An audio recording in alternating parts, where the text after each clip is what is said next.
Have you ever died before? It's a serious question. When the illusion of self is shattered, you simply cease to be. Though it may not seem that way to others, you know when it is true. You can feel it. A stranger in your own body. An imposter. And nothing is the same ever again. Hellblade: Senua's Sacrifice is a game for which I had no expectations. The game I was not going to play, much less pay for.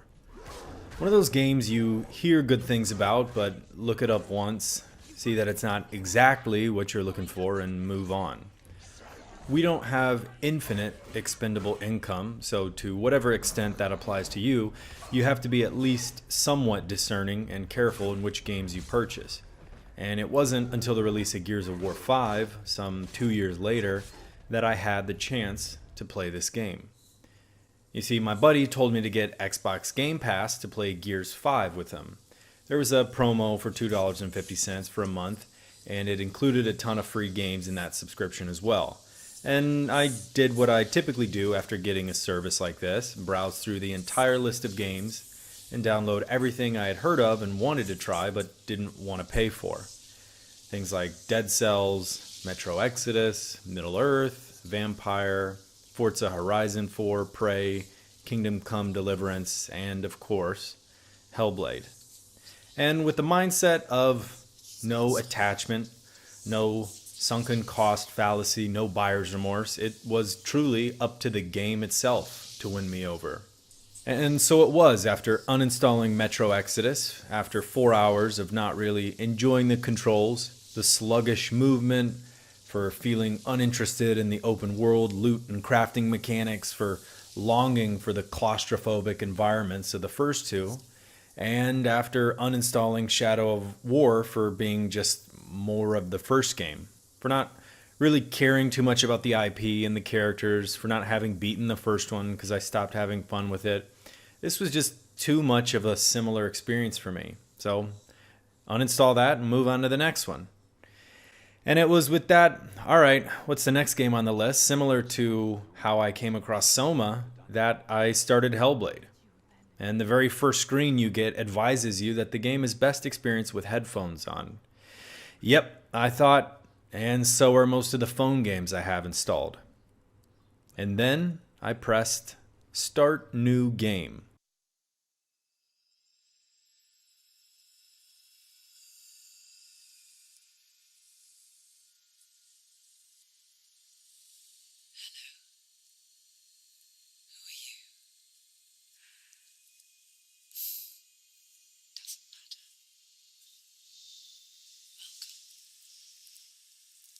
Safe with me. I'll be right here, nice and close so I can speak without alerting the others. Let me tell you about Senua. Gone was the overwhelming and strangling button prompt tutorialization of Ubisoft titles. There was no character telling me to press B to crouch and X to attack. No floating HUD boxes with my shield and HP bars, just Senua on a boat. Now, games without HUD elements aren't entirely new, and if that was all Senua brought to the table, I wouldn't have been so enraptured. It was the sound. To darkness. There'll be no more stories after this one.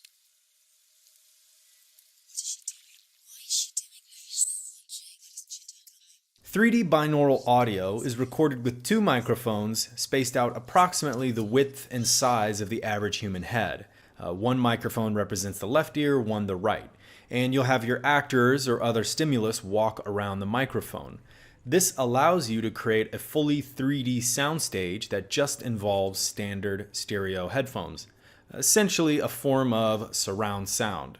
You see, Senua experiences auditory hallucinations, and the effect the 3D binaural audio provides with these voices is outstanding. Each voice has a unique placement, its own character, its own personality. These voices will guide you, mock you, help or hinder you, encourage you, doubt you. You come to understand them. Instead of feeling overwhelmed and claustrophobic within this blanket of sound throughout the game, you'll be able to use them to your benefit. Not through a discrete gameplay skill you unlock, but rather a deeper understanding of why they're saying certain things. How what they say can be truthful, and which parts you need to ignore. And it was quite interesting to reflect on how my own thoughts mirrored those of Senua in several places. Her voices encouraging her to continue on or fight for their own survival by telling her she needs to turn back, telling her that no one has to know she failed by retreating. My head spiraled out into a frenzy of thoughts at the start of the game. Is this real? It can't be real. She's hearing voices. It can't be too much of a stretch to think she might have visual hallucinations as well. Is this all a metaphor for something? Will I wake up in another timeline at some point? This environment looks a little too forced. This can't be an actual real place she's gone to. Am I really on a path to find the Norse gods, or is this some interpretation of events she can't deal with?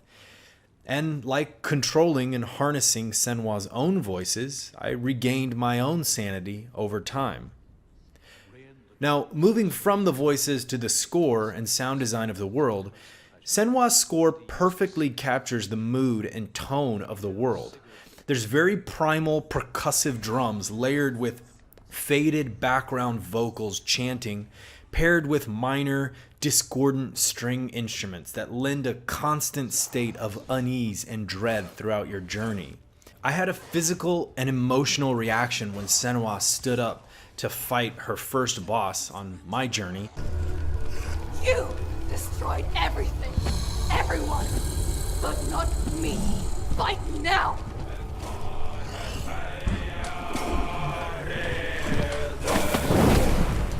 When the chanting chorus comes in over that pounding drum line paired with the imagery of being surrounded by fire, no way out but to push forward, to fight this god, no help coming, paired with Melina Jurgens' brilliant and amazing performance as Senua.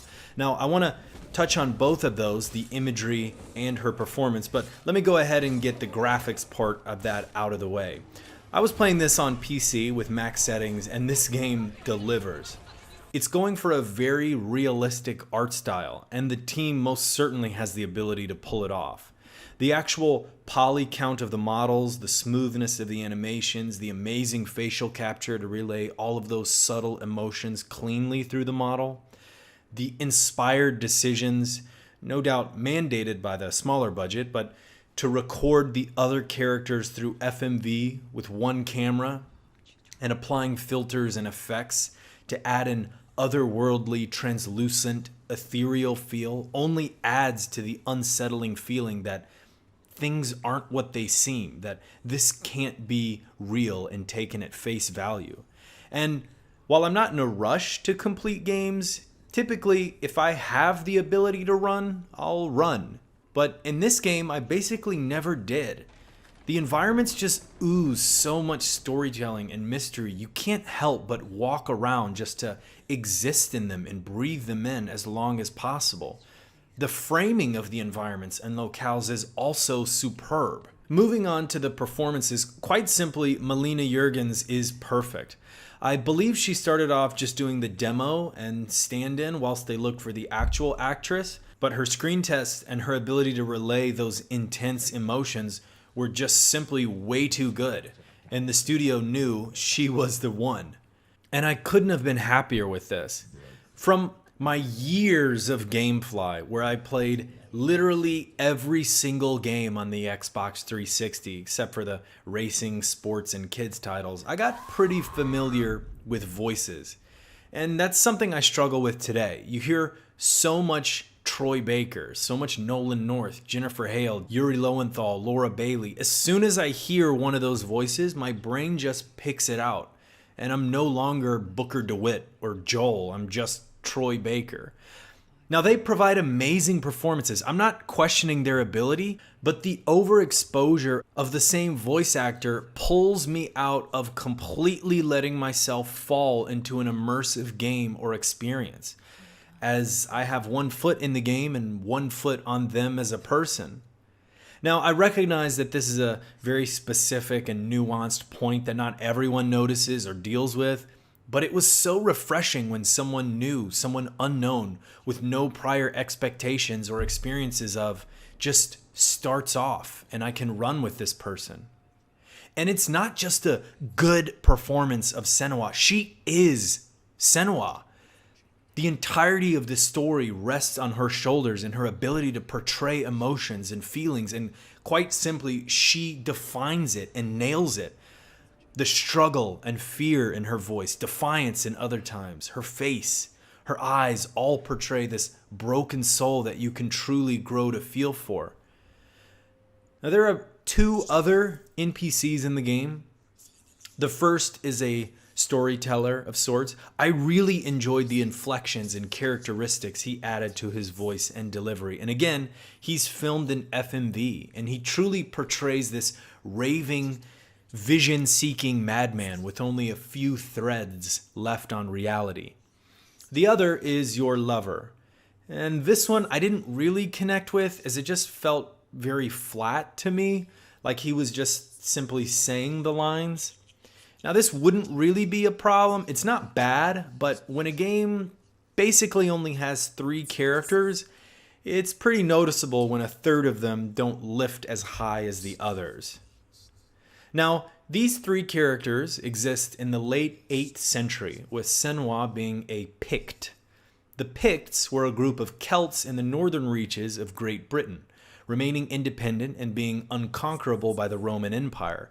Senua herself is a Gelt, a man or woman who had been driven mad by a curse, grief, or suffered in the trauma of battle. These people would leave their villages to pursue a life of isolation in the woods in search of peace, penance, punishment, and purgatory. You see, Senua, like her deceased mother, suffers from severe mental illness. Her psychosis includes auditory and visual hallucinations, seeing patterns and faces in everyday objects, a blending of the world around her, a loss of senses at other times. This curse, known by the villagers as the Darkness, led to distrust and stigma, which ultimately led to Senua leaving the village in pursuit of her internal peace. After finding this balance, Senua returns to her village only to discover that Northmen had raided and pillaged it in her absence. Their brutality led to the complete and utter slaughter and destruction of her village, with her lover, Dillion, being offered as a sacrifice to their Norse gods via the Blood Eagle. Seeing her love flayed open in testament to their gods overwhelmed Senua, and her darkness comes rushing back in full force. She readies herself and pursues the Northmen in order to claim her vengeance and to free Dillion's soul from their god of the underworld, Hela. Now, I can gush and wax poetic on the story of Hellblade for hours, and I'm probably going to. I have a separate video on that I'm going to put up. But let's talk about gameplay. Essentially, it's cut into 2 parts, exploration and combat, with exploration being what you would think, walking around from zone to zone, interacting with lore stones and listening to Druth's stories, solving puzzles, aligning runes to open doors, etc., etc. Whilst I praised the lack of an intro or text explaining what to do on the HUD originally, when it came to gameplay, there were a few sections in which this lack of info left me absolutely clueless as to what the game was asking of me. One of the runes for the first time wasn't found like in the environment, but rather in the reflection of light shining from a window being mirrored off of a wall. This had me running back and forth, getting very frustrated, as there was never a piece of the puzzle found like that before. And basically, it took me 30 minutes to find this one item. At another point in the game, there's a trial in which you can't really see anything. And at a certain point, my character dies, and I'm not really sure why. The game has some sort of bonfires, and you're supposed to follow those, making your way to the exit. And I could see the bonfire. I was still on the path, and my character died, so I wasn't quite sure what happened there. At another point, the most egregious one, there's another trial in which sort of this burning elemental energy chases after you. And quite simply, I had no idea what to do here. I just died over and over and over. I don't want to dive too much, as that might spoil some of the story here, but aside from those 3 issues I had, nothing really else was a problem. I just wanted to point those out. Now, combat in this game is most certainly where the smaller budget comes through. If you're expecting Ninja Theory, okay, Devil May Cry type combat, you're gonna be a little disappointed. It's fun and hectic and brutal, but it's kind of repetitive. You don't have a huge assortment of combos. There's only one weapon you have, that's sword. And throughout the course of the journey, aside from your standard light and heavy attacks, you basically only get 2 additional skills. The ability to sort of focus and pull monsters out of this sort of shadow wreath that they have where they're immune to damage. And later on, when you get an upgraded sword, you can sort of charge it up to do charge attacks. But basically, that's kind of it. Light, heavy, dodge, and then those 2 additional skills that you use when appropriate. The combat encounters themselves, for me at least, became a little rote. Aside from the boss encounters, I would just dodge whatever their attack was and then do a combo. Dodge, do my combo, and dodge and do my combo. Repeat ad nauseum. I have the difficulty set to automatic, which is supposed to gradually increase the difficulty or decrease the difficulty depending on how well you're doing in the combat scenarios. And I never failed any of the combat scenarios. I never died during any of them. And I was most certainly getting hit, but in the standard scenarios, I really didn't ever have to change up my strategy too much. There's some enemies with shields, and you have to sort of bash the shield away in order to open them up, but still kind of the standard dodge, attack, carried me through.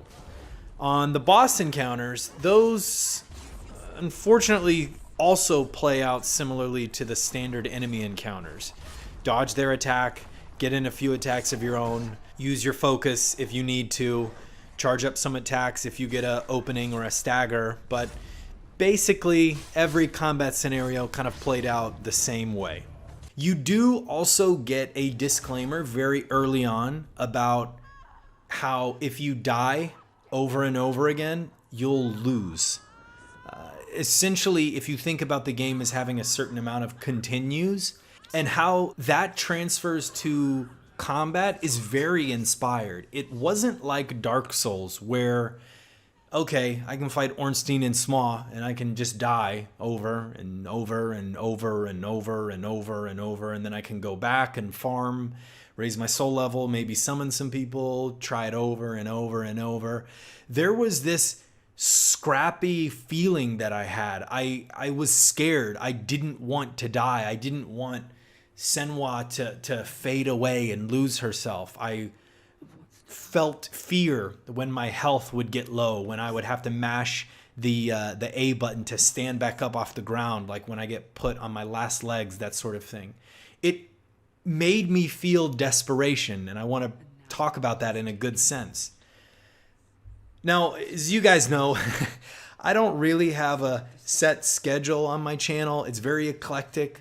But when something grabs me, I feel the need to talk about it, to try and let people know about something that meant something to me. Senua was a game I expected nothing from and received everything.